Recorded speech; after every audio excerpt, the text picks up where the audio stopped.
আসসালামু আলাইকুম সবাইকে। আশা করছি সবাই ভালো আছো, নিরাপদে আছো। আবার আসলাম তোমাদের সামনে নতুন একটি ভিডিও নিয়ে এবং আজকের এই ভিডিওটি মূলত তোমরা যারা অষ্টম শ্রেণীতে পড়াশোনা করছো তাদের জন্য। তোমরা জানো যে ইতিমধ্যে তোমাদের বার্ষিক পরীক্ষার জন্য ইংরেজি বিষয়ের নমুনা প্রশ্নপত্র দেয়া হয়েছে এবং সেখানে একটি প্রশ্ন রয়েছে যে একটা প্যাসেজ থেকে বা বাক্য থেকে তোমাদেরকে কি করতে হবে যে adverb of time or time adverb গুলো খুঁজে খুঁজে বের করে সেই টাইম অ্যাডভার্ব বা অ্যাডভার্ব অফ টাইম দিয়ে তোমাদেরকে আবার নিজের মতো করে একটা নতুন বাক্য বানাতে হবে। তো এটি তোমরা অনেকেই জানো, আবার অনেকে জানো না। যারা জানো না কিভাবে এটি করতে হয় বা কিভাবে একটা অ্যাডভার্ব অফ টাইম একটা ইংরেজি বাক্য থেকে বা প্যাসেজ থেকে খুঁজে বের করতে হয়, সেই কৌশলটি নিয়েই আজকে আমি এই ভিডিওতে কথা বলবো। আশা করছি সবাই ভিডিওটির শেষ পর্যন্ত থাকবে। So dear learners, no more waste of time, let's begin our today's lesson.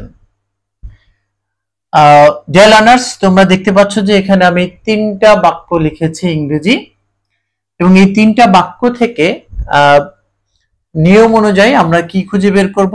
Adverb of time খুঁজে বের করব।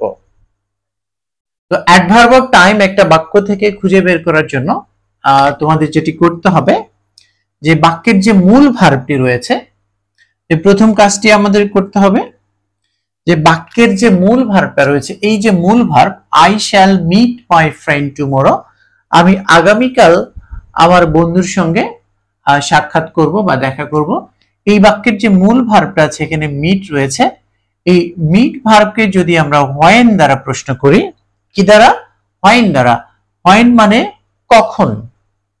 আমি যদি এটা দ্বারা প্রশ্ন করি, যে প্রশ্ন করার ফলে যে উত্তরটি আমরা এই বাক্য থেকে পাবো সেটাই হবে মূলত অ্যাডভার্ব অফ টাইম। তাহলে চলো প্রশ্ন করি যে আমি আমার বন্ধুর সঙ্গে আগামীকাল দেখা করব। আমি যদি প্রশ্ন করি আমি কখন আমার বন্ধুর সঙ্গে দেখা করব, তাহলে আমি কখন আমার বন্ধুর সঙ্গে দেখা করব, তাহলে এই বাক্যে আমরা যে উত্তরটা পাচ্ছি সেটি হলো কি? টুমরো। তাহলে এই টুমরোটা হলো অ্যাডভার্ব অফ টাইম। তাহলে তোমাদের যেটা করতে হবে, এই অ্যাডভার্ব অফ টাইমটা এখানে লিখতে হবে। লেখার পরে এই যে অ্যাডভার্ব অফ টাইমটা তোমরা পেলে, এই অ্যাডভার্ব অফ টাইম দিয়ে তোমাদের মতো করে এই বাক্যটির অনুকরণে আরো একটি বাক্য বানাতে হবে। তাহলে আমরা টুমরো দিয়ে এরকম হতে পারে, আই শ্যাল, এরকম হতে পারে I shall go to Bogura tomorrow. আমি আগামীকাল বগুড়া যাব। এই হলো তোমাদের আসলে এই প্রশ্নের উত্তর দেওয়ার নিয়ম। প্রথমত আমরা বাক্য থেকে অ্যাডভার্ব অফ টাইমটা বের করব এবং সেই অ্যাডভার্ব অফ টাইম দিয়ে আমরা একটা নতুন বাক্য তৈরি করে দেখাবো। এটি করতে পারলেই তোমরা একটি নম্বর পাবে। এবার একইভাবে আমরা পরের বাক্যে চলে যাই। She works early in the morning, সে সকালবেলা, খুব সকালবেলা হাঁটে। এখানে আমি যদি এই ওয়ার্ক ভার্বটিকে প্রশ্ন করি হোয়েন দিয়ে যে সে কখন হাঁটে, প্রশ্ন যদি এরকম করা হয় সে কখন হাঁটে, তাহলে উত্তরটা হবে কিন্তু এই যে আর্লি ইন দা মর্নিং। তাহলে 2 নম্বরে আমরা লিখবো এখানে early in the morning, early in the morning. এখন এই আর্লি ইন দা মর্নিং দিয়ে আমরা একটা বাক্য বানাবো। আমরা বলতে পারি দ্য বয়, এরকম লেখা যেতে পারে the boy gets up early in the morning, early in the morning। অর্থাৎ বালকটি সকালবেলা ঘুম থেকে ওঠে। তাহলে এইভাবে তোমাদের কিন্তু নতুন বাক্য বানাতে হবে। এবার আমি 3 নাম্বার বাক্যে চলে যাই।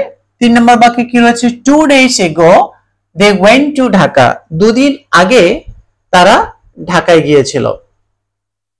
তাহলে এখানে আমি যদি এই মূল ভার্বটা আছে কি went, এটাকে যদি আমি when দিয়ে প্রশ্ন করি তাহলে কি হবে?